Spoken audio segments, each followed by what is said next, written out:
Welcome to Meet the Press Now. I'm Kristen Welker in Washington, and a new ceasefire agreement announced today by President Trump between Israel and Lebanon is set to take effect in less than an hour as the Trump administration battles rising public skepticism and economic discontent over the war with Iran.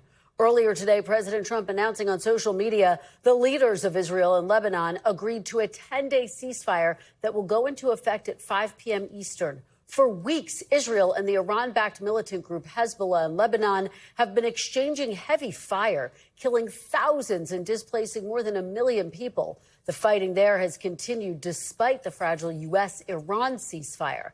The contours of the Israel-Lebanon agreement announced today remain unclear, including major questions about whether Lebanon will be able to control Hezbollah, which was not party to the talks. Speaking to reporters while leaving the White House for Las Vegas, where he's expected to deliver remarks celebrating his tax policies, President Trump touted the deal between the two countries. Take a look. We're going to be meeting with Bibi Netanyahu, as you know, and the president of Lebanon.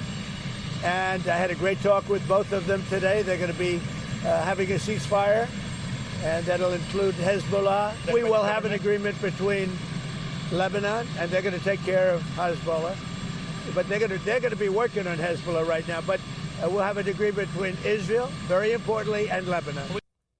Meanwhile, the U.S. ceasefire deal with Iran is set to expire in just 5 days. President Trump today offering mixed messages on whether he's willing to extend that truce. Are you considering extending the ceasefire with Iran? With Iran? We're doing very well, I can tell you. Maybe it'll happen before that. I'm not sure it needs to be extended. Just so you know, Iran wants to make a deal, and we're dealing very nicely with them. We've got to have no nuclear weapons. If we do, that's a big factor.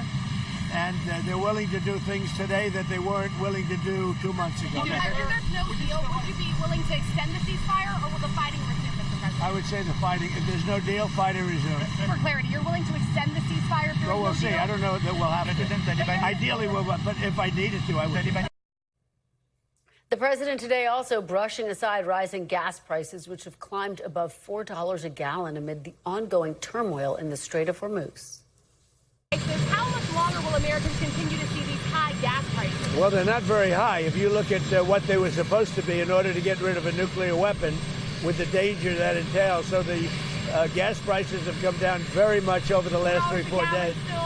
I know, you know, and that's what ABC says. But the fact is that if you look at the stock markets up, everything's doing really well.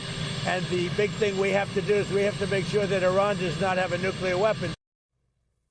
It comes as 2 new polls show a majority of Americans disapprove of the president's handling of the war, which is now in its 7th week. And while the president continues to insist the war is close to over, a plurality say they believe it will continue for months. Diving deeper into those numbers, there was surprising agreement across the ideological spectrum that the war could last for months. NBC News White House correspondent Gabe Gutierrez is in Las Vegas ahead of the president's speech, and NBC News international correspondent Matt Bradley is live in Tel Aviv. Thanks to both of you for starting us off. Gabe, let me start with you. The president traveling to Las Vegas as we speak. He's going to talk about affordability, but it does come amid this pressure, this polling on Iran showing that people disapprove of his handling of the war. What are you expecting when he talks today? Do you think he can stay on his economic message? Well, that's a big question, Kristen. Certainly the president has had a lot of things over the last several days step on that economic message. The White House has been trying to hit that economic message hard on tax day yesterday, touting the benefits of the so-called one big beautiful bill and hitting the idea that policies like no tax on tips are benefiting Americans. They're also saying that some 53 million filers have taken advantage and claimed at least one of the president's tax cuts from that signature bill. But he is running across a lot of issues across the country when it comes to gas prices. You played what the president said earlier today. Here in Nevada, certainly gas prices a big concern. around $5 a gallon on average here. And we spoke to drivers earlier today. When we got here, there is a lot of concern about how long this war could drag on. But here at this roundtable, Kristen, the president will be here with Treasury Secretary Scott Bessent speaking to other business leaders. We did speak outside this venue with a Trump supporter who says that she is a business owner, came to see him from 45 minutes away. And the no tax on tips policy, she says, has been huge for the business that she runs, for bartenders and waitresses that work at her small business. So the president really trying to hit that message hard today. But when he spoke with reporters earlier today, questions were dominated by the ongoing Iran war, as well as the president talking about his ongoing feud with the Pope. So a big question today will be whether he can stay on this message, Kristen. It will be a big question. We'll be listening very closely. On that ceasefire the president announced between Israel and Lebanon, he says that he spoke with both sides by phone. What more do we know about those conversations, Kate? Well, since the president's announcement, we have heard from Israeli Prime Minister Benjamin Netanyahu and also Lebanese officials who say that, yes, they did agree to this proposed ceasefire. The big question hanging over all of this, though, what would Hezbollah say? Now, we understand, according to a senior Hezbollah official, that if indeed Israel does stop its attacks on southern Lebanon, that they would consider this. But certainly that over the last several days has been something the Trump administration has been trying to broker this type of ceasefire. Just several days ago, back in Washington, Secretary of State Marco Rubio sat down with Israeli and Lebanese leaders for the first time in decades. So certainly this is something the president has been working frantically to achieve over the last day or two. But, Kristen, the conflict in southern Lebanon between Hezbollah and Israel, of course, is just one of the many issues hanging over the broader peace negotiations. So the president, though, touting that as he heads here to Nevada, where we expect him to speak in the next couple of hours. All right. Gabe Gutierrez traveling with the president in Las Vegas. Thank you so much, Gabe. We really appreciate it. Let me head over to Matt Bradley now, who's live in Tel Aviv. Matt, what are you hearing from Israeli officials about this ceasefire with Lebanon? Is there optimism that it can hold? I wouldn't say there's necessarily optimism. The Israelis clearly didn't want this ceasefire to stop their operations in Lebanon. And as part of that, we've seen the far-right fringes of Israeli politics, some of whom are allied with Benjamin Netanyahu, harshly criticizing this deal and the prime minister, saying that basically, the job is being left undone.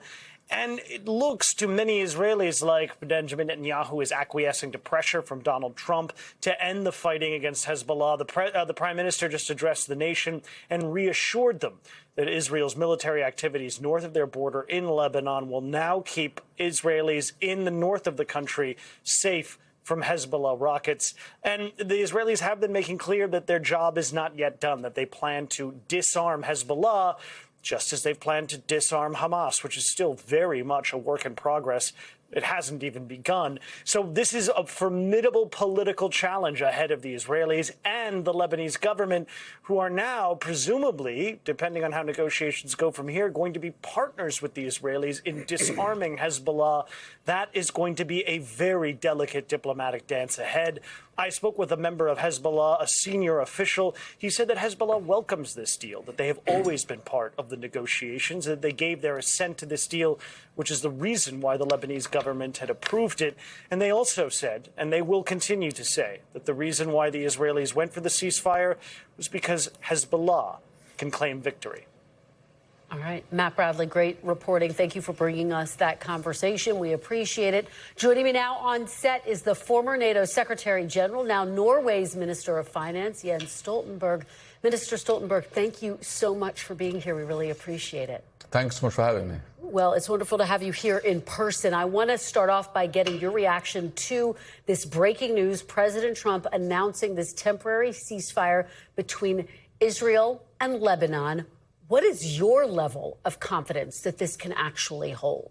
So first of all, I think we all need to recognize that this is good news, and hopefully it will actually mean that there will be a ceasefire, and that fighting will end, and that will, of course, also end all the killings and the human suffering we have seen, and hopefully also then be the first step towards some kind of lasting peace arrangements. But of course, there are always uncertainties, so it remains to be seen, but I think we at least now have a possibility we haven't had for a long time. And of course, we know Vice President J.D. Vance was in Pakistan last weekend holding talks with Iran. President Trump floating the idea that there could be more talks in the coming days. What is your understanding about where those talks are heading right now? Well, I believe that talks is the only way to try to end this war, the whole war in the region, in a way where we stop seeing so many people being killed. This war is first and foremost about all the people who have been lost their lives, their homes destroyed, the people forced to move. But of course, this is also a war that has severe economic consequences. I'm attending the spring meeting of the International Monetary Fund, and we see that forecast for growth has gone down, forecast for inflation has increased, and therefore also for the global economy, for the prices we face in our everyday life, it is important to try to end. And of course, the talks that are hopefully going on is a way to make that happen. Well, let me ask you about the IMF summit here in Washington, D.C. As you say, growth has gone down. The IMF warned in a report the disruption to oil markets could slow growth even further, fuel inflation, and raise the possibility even, Minister Stoltenberg, of a global recession. Do you think that's a possibility, a global recession? Well, according to the IMF and our best experts there, it is a possibility, but IMF highlights the uncertainty. They have now actually outlined different scenarios, and they all very much depend on how long the war will last, how long the Strait of Hormuz will be closed. And if it doesn't last so long, then of course the consequences will be much less severe than if it continues. But even if the war ends today and the Strait of Hormuz opens tomorrow, there will be some lasting consequences because it has been a very significant reduction in the supply of oil and gas. Prices have already gone up, also on commodities like fertilizers, which will mean increased food prices, and a lot of infrastructure production facilities have been destroyed. So it will take time to rebuild that and to get the flow of energy and other commodities up and running again. You talk about the Strait of Hormuz. As you know, President Trump has been very critical of some European countries, some Asian countries, calling on Europe and Asia to do more. He says that those countries rely more on the Strait of Hormuz than the United States. Is that a fair criticism? What do you make of what President Trump has said on that point? Well, I think we all want the Strait of Hormuz to be opened. The question is, how do we best secure that? And yes, there have been some different views, some different opinions among some European countries and the United States. But now I think we have to look forward. We welcome any talks, any attempts to try to find a peaceful solution.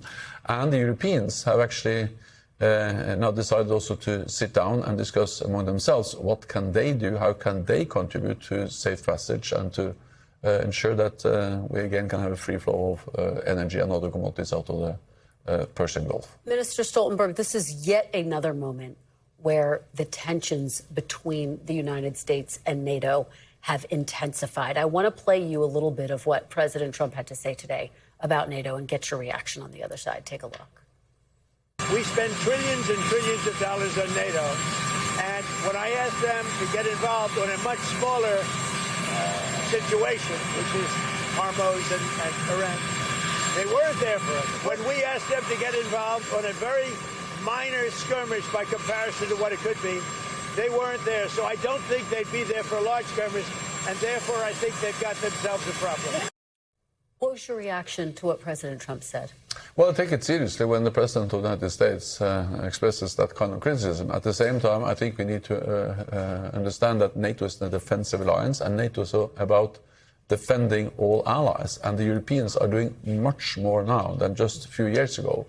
President Trump and other US presidents have criticized Europeans for not spending enough on defense, and they have been right. But this has now changed. All European allies are investing significantly more in defense. Some European allies, like Poland, the Baltic countries, in my own country, Norway, we're actually now spending a larger share of our economy, our GDP, on defense than the United States. So this has changed. And it's not only about resources, but also about geography. My country, Norway, is bordering Russia. Just on the other side of our land border, we see the highest concentration of nuclear weapons in the world, missiles, submarines, bombers. And these weapons are not directed at Norway. They are directed at the United States. But Norway helps the US to monitor, to track the submarines, to share intelligence, and to give you early warning and to tell exactly what the Russians are doing. This is part of the US homeland defense provided by a NATO ally, Norway. And there are many other similar examples. So the US is safer with a strong NATO, and therefore I expect and believe that the US will continue to be committed to NATO. Let me ask you, do you think this would have unraveled differently if President Trump had sought the support of European allies on the front end, particularly as it relates to the Strait of Hormuz and securing it? Well, I think fundamentally we need to change to distinguish a bit between NATO as the institution, an alliance with strict rules of how we make decisions, for NATO to be involved in any operation, be it in Afghanistan, as we were for many years, or in the Balkans. We need unanimity, all have to agree, consensus, and therefore it's about sometimes a bit cumbersome way to make decisions. That's one thing, that's NATO as an institution. Then, of course, individual NATO allies, they can participate in different coalition of the willing, as we have seen in many different places in the world. We saw it, for instance, in the fight against ISIS in Iraq and Syria. So I think if there was a real wish to have NATO allies on board in one way or another, then of course there has to be consultations on beforehand and to agree actually on how to do this. Very quickly, because I want to move on to Ukraine and also Hungary, but do you think that there has been lasting damage done to the relationship between the United States and NATO in the wake of this war with Iran? It is difficult, and we should not, oversee this as a real problem. Having said that, NATO has been through many crises before. We are 32 nations from both sides of the Atlantic, starting with the Suez crisis in '56, or when France actually left the military cooperation NATO in the 1960s, or the Iraq War, big disagreements between NATO allies. We have always been able to overcome those differences because we are safer when we are together than apart, and that's good for Europe, but also good for the United States. Well, let me ask you about Ukraine. Fighting has intensified there, the Russian attacks against Ukraine. Your successor, Mark Rutte, said, quote, "We cannot lose sight of Ukraine." Are you concerned that that's exactly what's happening? First of all, I totally agree with Mark Rutte. And second, I feel the responsibility, and we should all feel the responsibility to remind people of the war that goes on in Ukraine. And just last night, we had one of the biggest attacks with drones, with missiles, with ballistic missiles, cruise missiles on Kiev and other parts of Ukraine. And we need to support Ukraine. The good news is that Russia is not winning this war. They have actually lost 50% of the territory they controlled at the beginning of the war in 22, or the full-scale invasion. Second, they have, over the last year, pushed and really launched big offensives. They haven't gained any territory. What they have is they have suffered high casualty rates, like 1,000 per day, wounded and killed. And Russia cannot sustain that level for a long time. And therefore, actually, I believe that Ukraine may prevail and that Russia will be forced to sit down and accept some kind of a negotiated solution where Ukraine continues to be a sovereign independent nation in Europe. It's a significant statement that you think Ukraine can prevail. Let me quickly play for you something that Vice President J.D. Vance said about Ukraine and get your reaction to that. One of the things I'm proudest that we've done as administration is we've told Europe that if you want to buy weapons, you can, but the United States is not buying weapons and sending them to Ukraine anymore. We're just out of that business. What is your response to hearing that from the vice president? Does it undercut President Trump's argument that he wants to try to end this war and that he's focused on that. So first of all, I welcome that the U.S. has done and continues to do a lot to support Ukraine. This administration makes weapon systems available, not least advanced air defense systems, Patriots. They also provide information and logistics to help the Ukrainians, which is of great importance. But I would have liked to see that the U.S. continues also to provide some financial support, because now almost 100% of the payments for the weapons, the financial support to Ukraine, is provided by European allies and Canada. And of course, we all have a responsibility. We should do this together, and therefore I would welcome more support from the United States. Last question I have to ask you before I let you go. The elections in Hungary, Viktor Orban out of power after 16 years. What are the implications for the EU, for NATO, and quite frankly, the United States as well? So first of all, I think it's important to recognize that it shows that Hungary is a democracy. Viktor Orban lost the election, and he declared that very early on that election eve that, well, I lost, we congratulated the other candidate. That's a good thing, regardless of what we think about the policies of Viktor Orban. It's democracy. The second, of course, the new Prime Minister is much more positive to cooperation within the European Union, and he's more positive to supporting Ukraine. So he, as far as we understand, will not block the support from the European Union to Ukraine, and that is of great importance for Ukraine, but also for all of us, because if Putin wins in Ukraine, it will not only be a tragedy for the Ukrainians, it will make the whole world more dangerous, because then we see that authoritarian powers like Russia can use force to get what they want, and that's not good for any of us. Minister Stoltenberg, thank you so very much for being here in person. We really appreciate your insights. Thank you. Thank you. Good to see you. Coming up, New York City Mayor Zohran Mamdani speaks to Meet the Press in an exclusive interview about his first 100 days in office and his promise to bring down costs. Plus, if it's Thursday, we've got Steve Kornacki breaking down where voters are voting today and what the results could tell us about the midterms. That's all ahead. Stay with us right here on Meet the Press Now.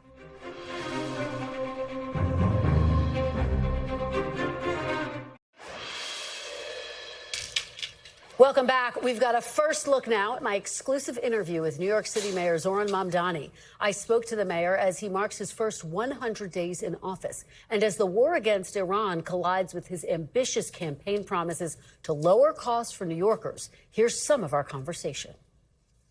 You and President Trump arguably both won on similar messages of affordability. New York City already had one of the highest energy rates in the country. Now the war with Iran has triggered the worst oil disruption in U.S. history. Is there anything that you can or will do as mayor to help alleviate some of the high costs that New Yorkers are bearing right now due to the war in Iran? We are looking to deliver relief to New Yorkers, frankly, even from before this war, because while this war has exacerbated a cost of living crisis, that is a crisis that existed from even before the time I was running for mayor. And it's reflected in the fact that we are the most expensive city in the United States of America. But I think your question also gets back to the fact that this is a war to not just be opposed on political grounds, on moral grounds, but even just on economic grounds. We are speaking about a federal administration that has spent upwards of $28 billion, killing thousands of people, all the way over in the Middle East at the same time as we're being told that this money cannot be found to invest in working class Americans across this country. And I wish that the words of Tupac from the 90s weren't still prescient, but they continue to be true for too many, which is that we always have money for war and not to feed the poor. And you can watch much more of our conversation this Sunday on Meet the Press. Joining me now is our panel, Sabrina Rodriguez, politics reporter at the Wall Street Journal, Herbie Siskin, White House Principal Deputy Communications Director during the Biden administration, and Stephen Hayes, editor and CEO of The Dispatch and an NBC News contributor. Thanks to all of you for being here. Sabrina, I want to start with you. Your reaction to what you heard from Mayor Mamdani, and again, he and President Trump shared that message of affordability. Mayor Mamdani has made sweeping promises to bring down costs in New York. But on this piece of it, gas prices specifically, which has been impacted by the Iran war, you heard him there very passionate about the fact that he opposes the war. 100%. I mean, I think one of the interesting points that he made there is this is something that predates the war. This is a conversation we've been having for years now, frankly. Not even, we talk a lot about last year's election and how so much of the focus in it was the affordability crisis in this country. But really, this is something we've been talking about for years. It's something that President Trump himself campaigned on in 2024. And I think it's something that in the lead up to the midterms, we're going to be talking about more and more what the implications of this war are on gas prices, on the prices of Americans just trying to live day to day. And I think it's, again, we were talking late last year about how this was something that the White House wanted to focus more on. We see the president in Las Vegas talking about it, but it's going to be hard to reckon that if we see gas prices continue to go up or see this war linger on. Yeah, Herbie, pick up on that point. Here you have Mayor Mamdani quoting Tupac to make this point. And frankly, to make it relatable. And the fact that he says, here we're funding a war and not the poor, is that the message that you think Democrats should be arguing the point of Iran on? We've heard a lot about the War Powers Act, but this is a very specific message to the economy. Absolutely. And what's interesting about the mayor, he's doing Meet the Press. He's also eating Taco Bell, talking about enforcement action. He's doing a Cardi B announcement on universal child care. He really understands the medium, and he's transferred it from the campaign to governing as mayor. This is absolutely the message. This war started, and here we are several weeks later. And what do we have to show for it? $4 gas prices, the lowest consumer price index in the history of the University of Michigan survey. The president's posting photos about himself as Jesus. And affordability is a central issue. And, every member of Congress, every Democrat should be talking about this right now. Stephen, take me inside your conversations. How much concern is there about the fact that President Trump was quite clear? He said he wanted this war to be short-term, 4 to 6 weeks. He is struggling right now to find an off-ramp. And when he finds that off-ramp will determine when gas prices start to come down. How much concern is there inside the Republican Party that this is going to have a real impact on the midterms? Yeah, I mean, I think there's serious concern, and you're starting to hear more of it in public from Republicans. I think we're on the verge of sort of a breaking point where Republicans are upset that the White House doesn't have a better plan, and it seems to be more ad hoc governance from the president. I don't think he does himself any good when he goes out repeatedly says, the war is over, we've won the war, we've won the war. And then we see new information on a daily basis about different things that the United States is doing to try to extract itself from the war, to try to prosecute certain parts of the war, now standing up a blockade. These are mixed messages from the White House that make it hard for Republicans to rally behind him when they're having questions about what he's doing. And in terms of the public perceptions, it looks like a White House that doesn't know what it's doing. Let's look at some of the polling that we're getting, and we've got some new numbers this week. As we mentioned earlier, a third of voters in all parties, Sabrina, think this war could last months longer. And again, the president continues to say he wants it to be over in a matter of days and weeks. But do you think the White House is prepared for the political reality of this? As Stephen is saying, that it doesn't look like they have an off-ramp, at least not yet. I mean, I think for many, it's sinking in that this is not, you can't wish cast that it be over. I mean, the president can go on Truth Social. The president can talk to reporters on the phone every day and say, we're very close to an end. We're very close to a deal. Regime change has been achieved. We've have this resolved. They want a deal. You can say that all day, but that doesn't change the fact that there is currently no deal. And of course, we know how this all works. Deals can come together quickly. Things can be happening behind the scenes. But the fact of the matter is that this doesn't appear to be over anytime soon. And again, when you have the political ramifications here, when you have already a Republican Party that was bracing for these midterms, you add in this war, there's a lot of people that are concerned about what's to come in November. Yeah, and they get even more concerned inside the Republican Party, I would imagine, when they look at these numbers. Let's look at the gas prices numbers. 51% say President Trump is a lot to blame for gas prices. 14 say some.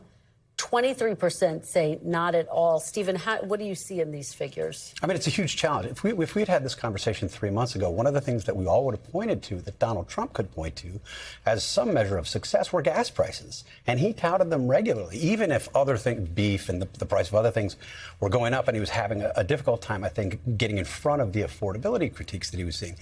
But now when you add gas on that, that is one of the most visible things for voters. You go to the pump, you fill your tank, and you think, gosh, I was paying $60 for this before, and now it's $100. And that's just, it's a real problem. And the Republican Party, I think there's a split. You have some Republicans in Congress who just want it over. Yeah. Say, this was an adventure or an excursion, as he called it. We want this over. Let's see if we can figure out gas prices. But I think there's also many Republicans who understand that if he just declares it over and pulls up stakes, those gas prices are not likely to come down, and the potential long-term ramifications of not finishing the war that he started are very grave. There's no doubt about that. Herbie, let's look at one more poll on the economy broadly. 57% of voters say that they believe the economy is getting worse. This is an Economist YouGov poll. Do Democrats actually have to walk a somewhat fine line on their messaging? Because do they run the risk of looking like they're cheering for the economy to get worse if they dwell too much on gas prices? Well, I'm having flashbacks when I see those numbers working in President Biden's White House.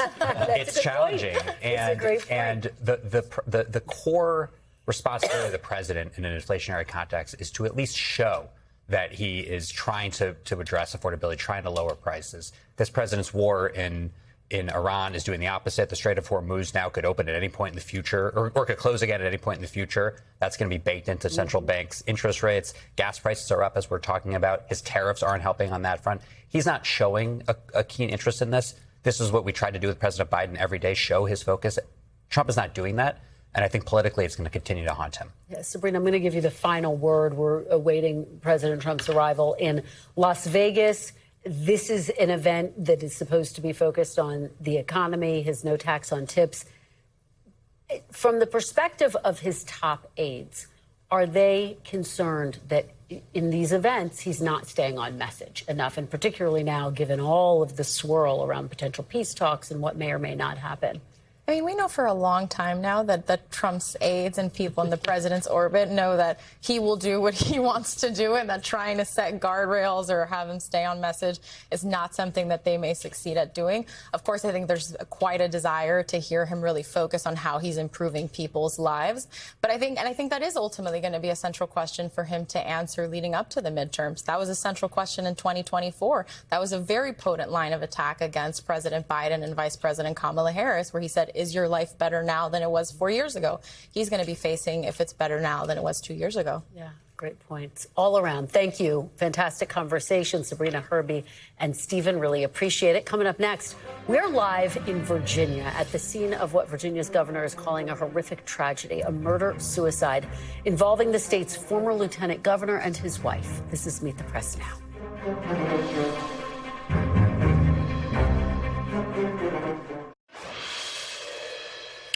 Welcome back. We are following breaking news out of Northern Virginia, where police say the Commonwealth's former lieutenant governor, Justin Fairfax, killed his wife before taking his own life. We should warn viewers that some of the images from the scene are incredibly disturbing.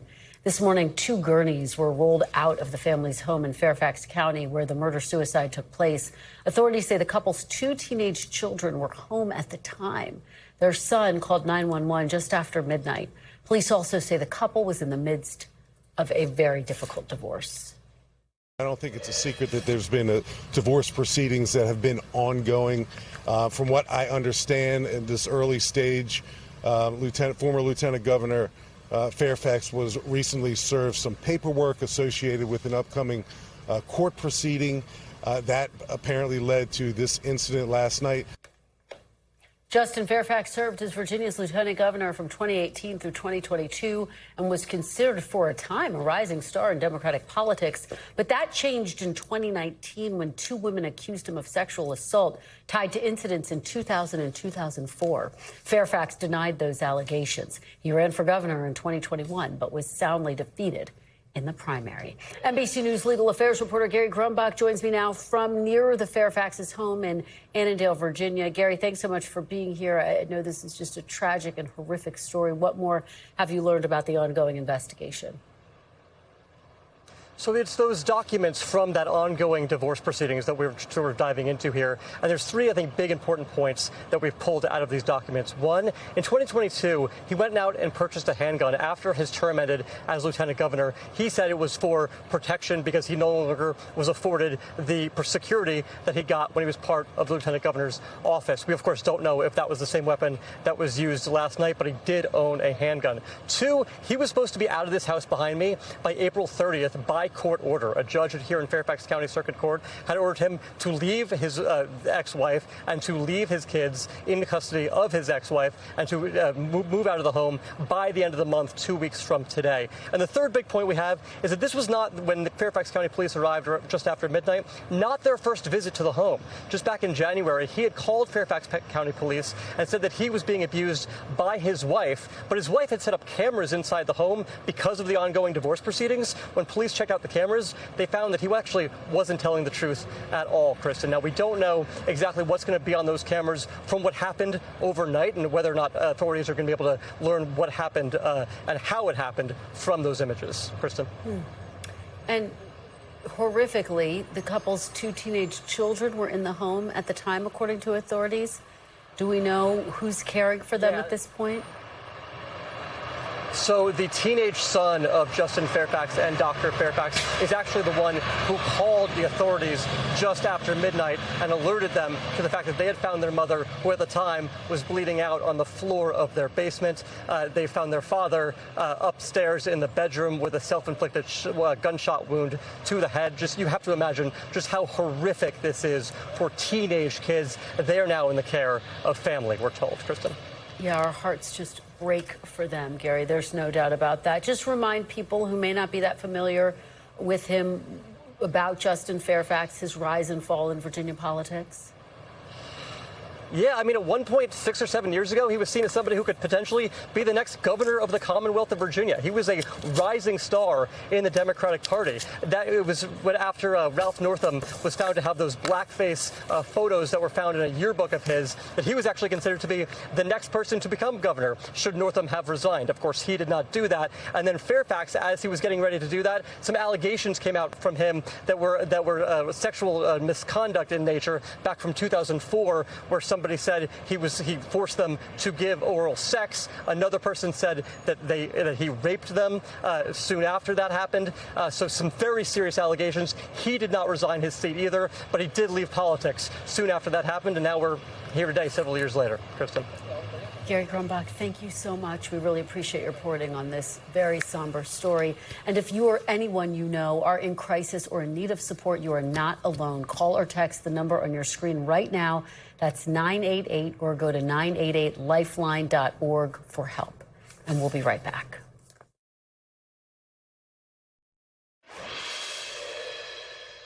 Welcome back. As the Trump administration navigates its relationship with Israel as an ally and partner in the Iran war, on Capitol Hill, Democratic divisions over Israel are once again on display, with more than 3/4 of the Senate Democratic caucus voting in favor of blocking arms sales to Israel. It was mostly a symbolic vote, but it shows just how much the party's sentiments on Israel have shifted. A recent NBC News poll showed a 22-point increase in negative views toward Israel among Democrats in just the last 3 years. Joining me now from Capitol Hill is NBC's Melanie Zanona. Mel, thanks for being here. So how much is the Iran war influencing this shift in Democrats willing to vote for this resolution? Well, we first started to see this shift inside the Democratic Party really after the October 7th war in Hamas, and particularly Democrats were critical over Israel's treatment of Gaza. But no doubt this war in Iran has really intensified that shift inside the Democratic Party. Senator Bernie Sanders, he's actually introduced 6 versions of this resolution ever since November 2024. That first resolution he introduced, at that time, 18 Democrats voted yes. Now, flash forward to today, you had 40 Democrats who voted yes on one of those resolutions today. And notably, Kristen, that includes many 2028 presidential candidates like Mark Kelly of Arizona. I want you to take a listen to him explaining why he changed his position. What caused you to shift your vote? You have been voting against those resolutions. Well, we're at a different place. I'm always going to stand with Israel and its right to defend itself. They are our only democratic partner in the region. They're one of our strongest allies. That's going to continue, and I'm always going to be backing Israel. You know, in this case, on these two specific things at this moment, I decided that, to cast my vote, in a way that I think is the right thing to do at this time. And Kelly is certainly from more of the centrist, moderate wing of the party. So just a remarkable example of this sea change inside the Democratic Party. It truly is, Mel. And of course, Democratic divisions over Israel have been brewing long before the Iran war began. How big of an issue do you think it will be in the primaries? It certainly did factor in 2024. Oh, we're already seeing it play out in a number of primaries all across the country. There were several candidates who decided to jump into races to challenge current Democrats over their position and support for Israel. And one race we're watching very, very closely is the Michigan Senate race. This is a key battleground. You have three different candidates. You have Haley Stevens, who's backed by AIPAC, a pro-Israel group. You have Abdul El-Sayed, who's actually a huge champion of Palestine. And then you have Mallory McMorrow, who's positioning herself somewhere in the middle. But certainly the issue of both Israel and Palestine has become a central theme in that critical primary. All right. Well, it's one of the races we're watching quite closely. Mel, thank you so much for being here. And if it's Thursday, voters are voting somewhere. Today, that's New Jersey's 11th congressional district, where Democrat Ana Lilia Mejia is facing Republican Joe Hathaway in the special election to fill now Governor Mikey Sherrill's seat. And joining me now at the big board is NBC News chief data analyst Steve Kornacki. Steve, great to see you. I know you're gearing up for a big night. What are you going to be watching for? Yeah, Kristen, interesting. Coming off that conversation you were just having there about the change in the Democratic Party when it comes to Israel, one of the candidates who embodies that is in this special election that's being held tonight in the 11th Congressional District of New Jersey. This is to replace Mikey Sherrill. Of course, she was in Congress. She was elected governor. This was her seat. This is the special election. In the February Democratic primary, Ana Lilia Mejia, she's a progressive candidate endorsed by Bernie Sanders, AOC. She has been a very staunch critic of Israel. She won a crowded Democratic primary with 30% of the vote. This is a district that has a fairly sizable Jewish population. So it sets up an interesting test here of whether now in a general election here, does she underperform at all tonight for a Democrat in this district? She's running against Joe Hathaway. He's from the Morris County portion of the district. This is largely Essex County, Morris County, sort of New York City suburbs, bedroom communities here. This is a district that Donald Trump lost, but he only lost it by 9 points in 2024. So I think in a politically neutral environment with the Democrats going pretty far to the left with their candidate, and given some of the demographics of this district and the politics of Israel, you might wonder here, are the Democrats really kind of testing? Are they pushing the limits in a district like this? Does it open the door for a candidate like Hathaway? Certainly we'll see. But the other thing, Kristen, that this is coming up against is what we've been seeing in other special elections is, at least in special elections, we're not in a neutral political environment right now. I've been calling this graphic up, and I will one more time. These are all the special elections for Congress we've seen since Trump came back to the White House. And in every single one of them, the Democratic candidates have been doing double digits better than their party did in the 2024 presidential election here. For anywhere from 13 points better. That was in this race in Tennessee. That was the low end to what we just saw last week in Georgia. That was a 25-point improvement there for the Democrats. That's been the net improvement over 2024. So I show you this district in New Jersey where they're voting tonight. Remember, Kamala Harris won it by 9 points. These have been the Democratic improvements in every district so far. If you get anything in this range, this quickly becomes a blowout tonight. So I think that's the expectation here, certainly, based on all these special elections, is a big Democratic win tonight. The question, given the specific nominee Democrats have here, is will they fall short of that? Is there some resistance in this district to that? All right. Well, we will, of course, be watching your every move tonight to find out. Steve Kornacki, thank you so much.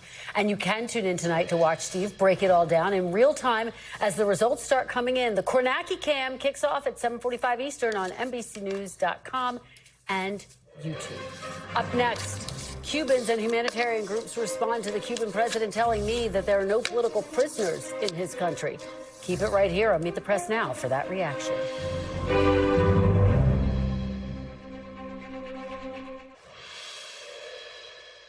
Welcome back. Turning now to reaction to my exclusive interview with Cuban President Miguel Diaz-Canel.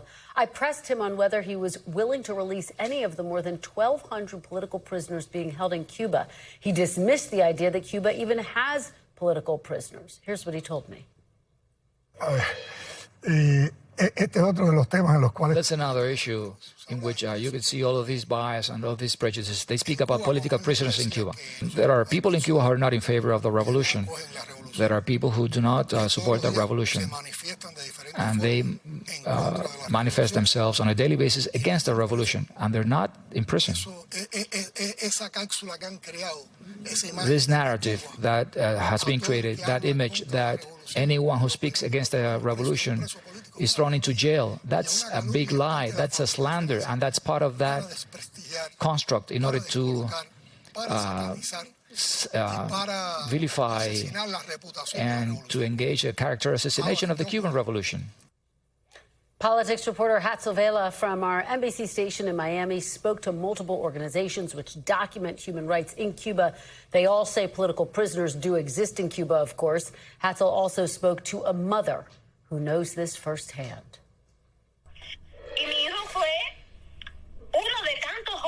Alex Marcano's son was one of thousands who back in July of 2021 took to the streets in one of the most historic island-wide protests in Cuba. But she says her son, Angel Feliz Marcano, has been in prison 5 years now, charged with public disorder. He was 26 years old then. Now he's 31. Political prisoners are being unjustly detained, she says, for simply speaking out against their government. We checked in with 3 different nonprofit organizations who closely watch human rights in Cuba. All agree Cuba does have political prisoners. In Cuba, we have more than 1,200 political prisoners. Javier Larrondo runs Prisoners Defenders, an organization that, among other things, keeps a list of politically motivated arrests on the island. In March, he says his organization tracked more than 40 new political prisoners. You're talking about people who are at war with its people and are putting them in incredible danger and committing crimes against humanity. In February, a researcher for Amnesty International said, quote, constant surveillance of homes, short-term arbitrary detention, and unjustified restrictions on leaving the home are part of a systematic pattern of authoritarian practices the Cuban state is using to punish and deter any form of dissent. Alain Espinosa is part of the legal team at CubaLex, another organization who keeps a close eye on human rights violations in Cuba. He agrees there are likely more than 1,000 political prisoners in Cuba and adds that number keeps growing mainly because of the ongoing dire economic conditions, which he argues force people to protest. In turn, the Cuban government, he says, turns to violence, restrictions, and arbitrary detentions. Hatzel Vela from NBC6 Miami joins me now. Great reporting, Hatzel. Thank you so much for being here. So let's drill down on this a little bit more. Do the groups you spoke to object to anything else that they heard from the Cuban president? So, Kristen, first of all, thank you so much for having us, and great get on this interview. So insightful for us here in South Florida that you were able to sit down with the Cuban president. As for the groups that you're talking about, they do not disagree with what you're saying in terms of what the president said.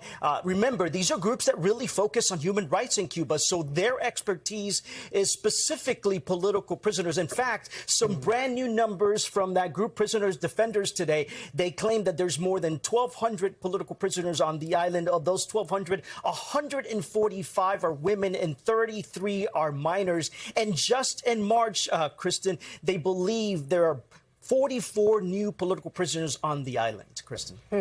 That's significant, 44 new political prisoners, certainly. Is there a sense, Hatzel, among Cubans in South Florida that Cuba could be on the cusp of real change? Kristen, I have to tell you that covering Cuba for many years, there was a sense that that change was coming. Remember back in 2021 when we saw those island-wide protests in July of 2021? That sense has sort of been renewed now that we see the president talking about Cuba and sort of being next on his agenda. What the anxiety here is in South Florida is not knowing what's going to happen. In fact, the Miami Herald had a poll this morning, brand new, that shows that almost 80% of Cuban Americans and Cubans here in South Florida do want a U.S. military intervention and do not want, when it comes to regime change, do not want any Castros if there is some sort of negotiation with the Trump administration. Kristen. Fascinating, fascinating findings and interviews. Hatzel Vela, thank you so very much for being here, for your great reporting and insights. We appreciate it. You too. We are back tomorrow with more Meet the Press Now. There's more ahead on NBC News Now.